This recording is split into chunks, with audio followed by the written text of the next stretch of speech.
ले लो, फल फूल। सुखदेव जी महाराज कहते हैं कुछ अपना नाश्ता पानी करके आओ, फल फूल लेकर के आओ, फिर कथा मैं प्रारंभ करता हूं। राजा परीक्षित कहते हैं प्रभु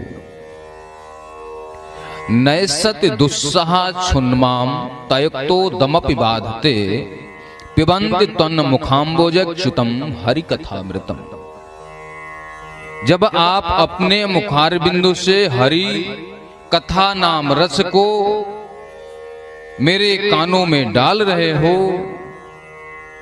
और उससे मेरी बुद्धि तृप्त हो रही है, मेरा मन तृप्त हो रहा है, तो मुझे शरीर को तृप्त करने की जरूरत नहीं। नैसति, ये जो पेट की भूख है, ये भूख मेरी समाप्त हो चुकी है, इस भूख को शांत करने की जरूरत नहीं है। आप तो बस कथा कहते जाइए महाराज। सुखदेव जी महाराज कहते हैं राजन, आप 3 दिन से कथा सुन रहे, आज चौथा दिन है, अरे कम से कम कुछ जल ही पी लो। बोले महाराज कुछ नहीं चाहिए, बस हमें कथा चाहिए, प्रभु का कथा चाहिए।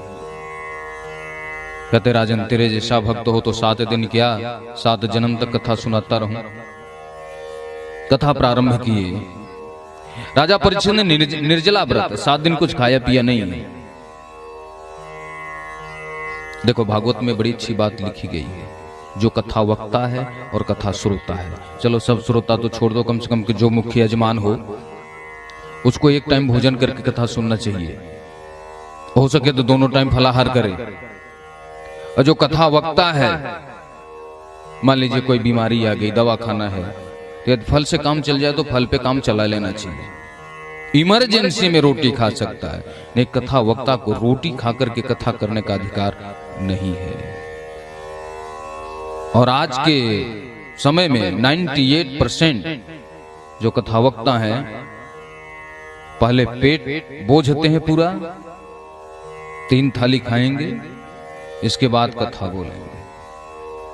भोगियों की तरह मंच पे बैठ करके भाषण देने के लिए बैठ जाएंगे। जब भागवत में लिखा गया है तो भागवत कथा सुन रहे हो तो उसको तो मानो भैया, कोई नाच तमाशा थोड़ी है कि सुन करके चले गए, बोल करके चले गए। लिखा है भागवत में आपके, भागवत कौन कर सकता है, किसको अधिकार है, ये भी वर्णन है।